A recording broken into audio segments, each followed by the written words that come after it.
өөрөөр тайлбарлагдаад байх эрсдэл үүсч магадгүй гэдэг. Хоёрт нь үйлчлүүлэгчийн зөвшөөрөл ба өөрөө шийдвэр гаргах эрх. За хуулийн зорилтод тэр бие даан шийдвэр гаргах чадварыг дэмжинэ гэж заасан адилхан нөгөө нийгмийн ажилтнанд төлөөлөл хэрэгжүүлэх, мэдээлэл бүртгэх, байгууллагад шилжүүлэх үед үйлчлүүлэгчийн зөвшөөрлийг хэрхэн авах вэ гэдэг энэ зохицуулт нь хангалттай байгаа юу үгүй юу гэдэг дээр бас анхаармаар юм байна. Төлөөлөл хэрэгжүүлэх эрхийн хязгаар гэд байж байгаа. Тэгэхээр 14 дугаар зүйлд нийгмийн ажилтан үйлчлүүлэгчдийн өмнөөс төлөөлөл хэрэгжүүлнэ гэж заасан. Гэхдээ энэ төлөөлөл чинь хууль зүйн итгэмжлэлтэй адилхан эрх үүсэх юм уу, эсвэл зөвхөн үйлчлэгээ авахд дэмжлэг үзүүлэх чиглэлээр байх юм уу гэдгийг бас. За мэдээллийн санг мэрэгжлийн холбоо удирдахын зохистой мөн үгүй мөн гэд 45 дугаар зүйлд энэ нийгмийн ажилтны мэрэгжлийн холбоо чинь мэдээллийн сангийн үйл ажиллагааг улсын хэмжээнд удирдан зохион байгуулна гэж гисэн. Тэгэхээр хувийн эмзэг мэдээлэл ихээр агуулгаддаг ийм санг одоо төрийн бас буюу мэрэгжлийн холбоо удирдах нь мэдээллийн нөгөө аюулгүй байдал хувь хүний нууцын тухай болон төрийн хэлтийн үед хэр зохистой байх юм бэ? Ингэж энийг өөрчлөх тал дээр хариуцах юм уу үгүй мүү? Харин зөвхөн мэрэгжлийн холбоо бол мэрэгжлийн арга зүйн оролцогч байх талаасаа байвал тэр хувилбар нь илүү дээр болов гэж би бодоод байх юм.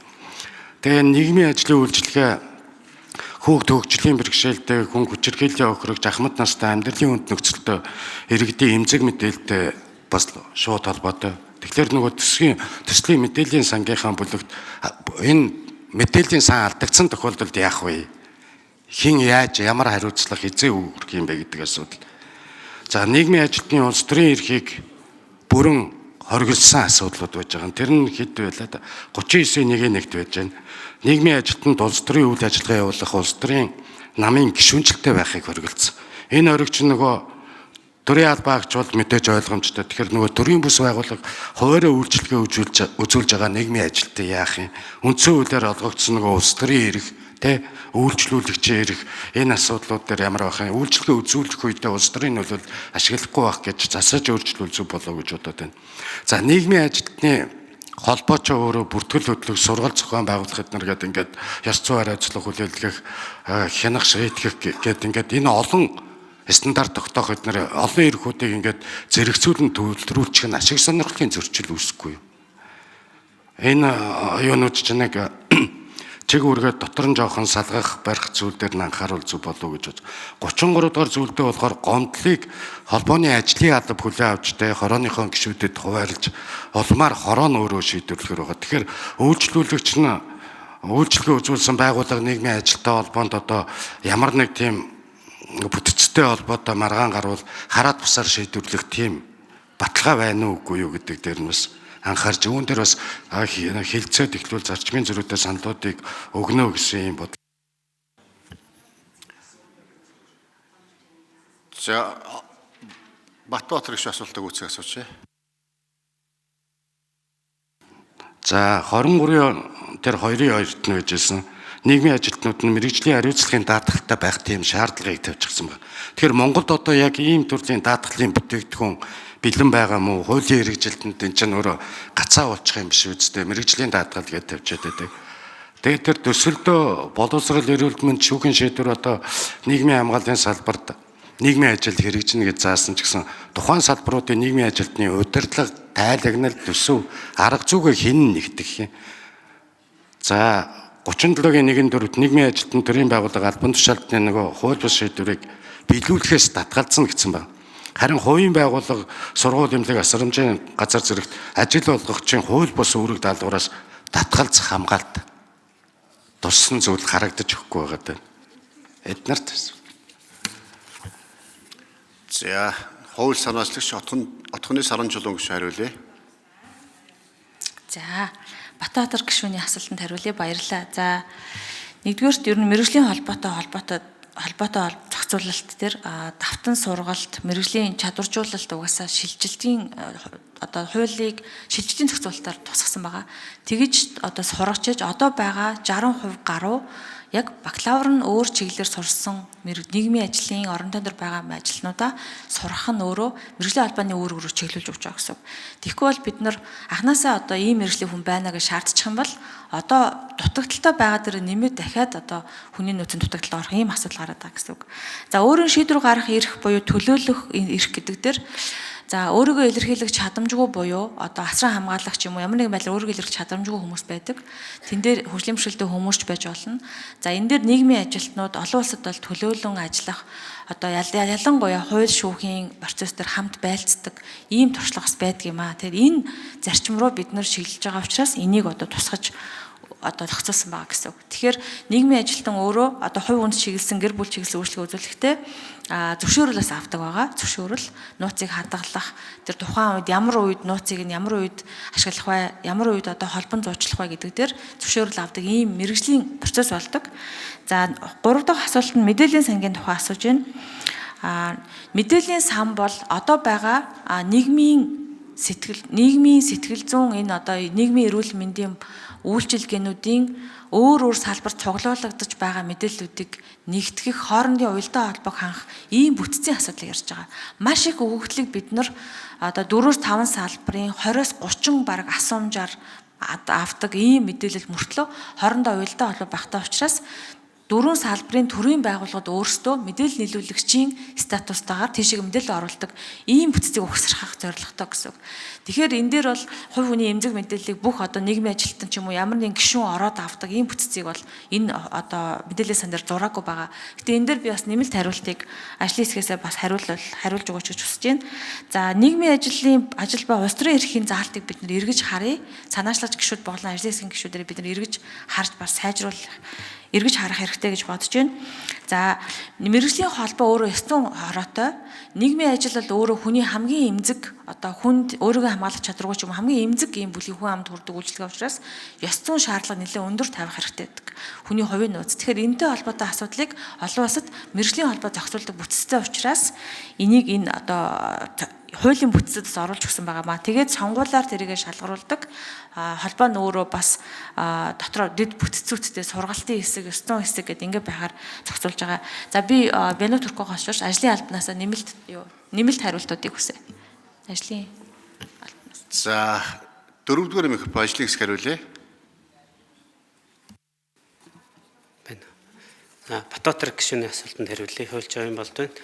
За бид нар мэргэжлийн холбооны хувьд хараат бус байх зохицуултуудыг бол яг хуулийн төсөл дээр угаасаа мэргэжлийн холбоонд төрийн үйл ажиллагаанаас ангид байхын тулд хараат бусаар байгуулагддаг байгаа. Одоогийн байдлаар тодорхой нийтийн эрх зүйн статустай мэргэжлийн холбоодууд ажиллаж байгаа. Тэрний үйл ажиллагаа нь дотооддоо хараат бус байх нь бол тухайн хорооны өөрийн хөгжлийн асуудлаас шалтгаалдаг. Тэрэн дээр илүү анхаарал тавих шаардлагатай байх. Таны хэлж байгаачлан улс төрийн эрхийг хязгаарлаж байгаа холбоотой зохицуултуудыг бас эргэж харах боломжтой байгаа.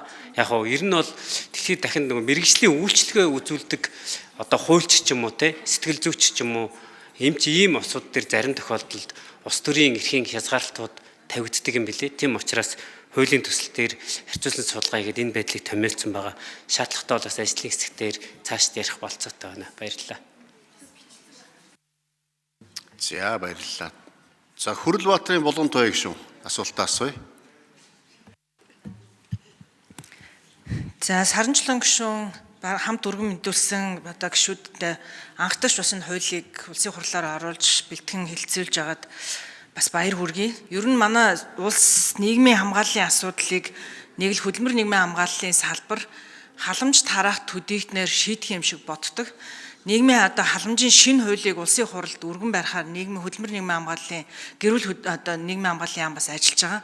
Энэ хуулийн дээр ч гэсэндээ халамжаас илүүтэйгээр нийгмийн үйлчилгээнүүдийг төрөөс болон төрөмс байгууллагуудтай хамтран илүү их олгодог байж иргэдийг халамжаас хөдөлмөрт шилжүүлэх юмаа гэж ийм концепттайгаар явж байгаа. Тэгэхээр энэ хууль ялангуяа манай нийгмийн ажилтнууд бол нэн чухал юм.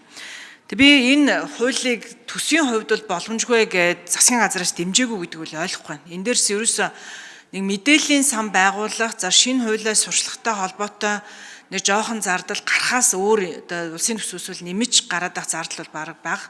Тэртээ тэргүй өнөөдөр эрүүл мэндийн салбар, шүүхийн шийдвэр, боловсрал, За ингээд хүүхд хамгаалал халамжийн нийгмийн хамгааллын салбарт гээд нийтдээ 3000 гаруй нийгмийн ажилтнууд ажиллаж байгаа. Түрүүн хэлсэнчлэн харин нийгмийн ажилтнуудын маань хувьд хүндрэл бэрхшээл нь гэх юм бол өнөөдөр боловсролын салбарт ажиллаж байгаа нийгмийн ажилтан гэхэд тэр хүн ирээдүйнх нь карьерийн зам нэг хүнд явсаар байгаа цаашаа нийгмийн ажилтан хүн сургуулийн захирал болж болох уугүй юу? За эрүүл мэндийн салбарын нийгмийн ажилтан гэхэд эрүүл мэндийн салбараас үйлчлэг авж байгаа олон иргэдэд бас нийгмийн хамгааллын туслан дэмжих үйлчлэгээнүүдийг үзүүлээд явж байгаа чинь тэр хүн ирээдүйд нийгмийн ажилтнаасаа илүү гарахааргүй юм шиг ийм болчиход идэг. Тэгэхээр дэлхийн улс орнуудын жишг нь болохоор нэгдүгээрт ийм хуультай болж иж эрх зүйн байдлыг нь хангах. Хоёрдугаарт бүр цаашаа тэр үтэл мэргэжлийн шатлалтай болох. За ингээд цаашаа дээрэс нэмээд өөрийнхөө салбар дотроо ахин дэвших ийм боломж үе таалгыг нээхгүй бол ирээдүйд өнөөдөр нийгмийн ажилтан гэж 5 жил ажиллаад 10 жил ажиллаад цаашаа нийгмийн ажилтнаас өөрөөр ахиж дэвших боломж болцоо салбар дотор нь байхгүй бол залуу хүмүүс ажиллахгүй байна. Манай хүүхд хамгааллын салбарт гэхэд хүний эрхийн үндэсний комиссаас гаргасан тайлан дээр гарсан байлээ. Нийт хүүхд хамгааллын ажилтнуудын 50 орчим хувь нь 1-2 жил ажиллаад л ажлаас олчдгоо гэж. Тэгэхээр ийм байгаад байгаа учраас нийгмийн ажилтны эрх зүйн байдлыг сайжруулах, хамгаалах хэрэгцээ шаардлага байгаад байгаа. За дээрэс нэмээд бас нэг үүсэж байгаа нөхцөл байдал гэх юм бол нөгөө сорон зэн захирлын байглаа гэдэг шиг манай нийгмийн ажилтнуудаар ажлын байрны тодорхойлолт нь тодорхой биш байгаад тахаар маш их хэрэгтэй хэрэггүй ажлуудыг тайлан мэдээллүүдийг нэгтгэдэг. Тэгэхээр би сарамжлан гишүүнээс нэгдүгürt энэ ажлын байрны энэ салбар дээр ахиж дэвших боломж болцоо та энэ хуулийн судалгааг ингээ харахад ямар хөө байна вэ?